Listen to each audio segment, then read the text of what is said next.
I'm really pleased to be offering a one-day retreat on kindfulness at the Eastbourne, because it's become something that's quite dear to my heart, really, and I think it's because my own journey has been so much about learning to be kind to myself.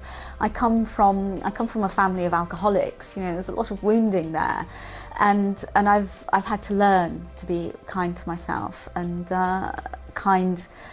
you know, to bring that compassion towards my own suffering.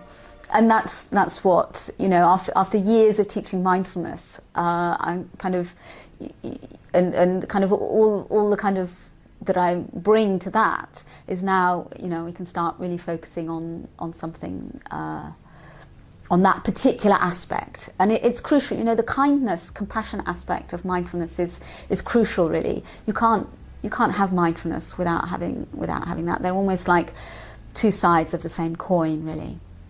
So we're going to be having a fun day. We're going to be having a quiet day in the sense of kind of having an opportunity to touch into the stillness, because I think so often we have such busy lives and we're rushing about, and so even giving ourselves permission to go on the one-day retreat is an act of kind of being kind to ourselves, or kind of like, okay, so I'm going to give myself this time and space to just be and to just be with what is, especially if there's maybe something a little bit difficult going on.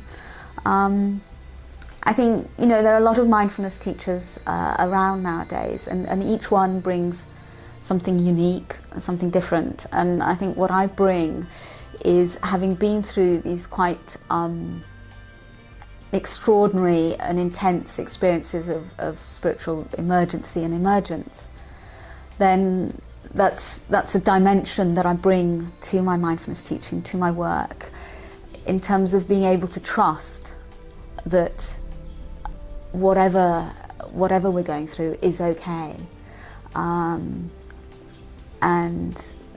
Yeah, and I think also, you know, because I've touched into experiences that we can call maybe unitive states of consciousness, because I've touched into those, they've kind of, you know, one of the things that I can bring to my teaching is that it's kind of like every time we take an in-breath, we breathe in, and the whole chest area kind of opens and expands, the lungs fill and the ribs kind of expand, and so every time we breathe in, it's kind of like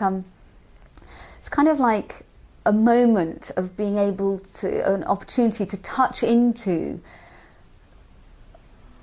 the expansiveness of our being. You know, we are not this physical body.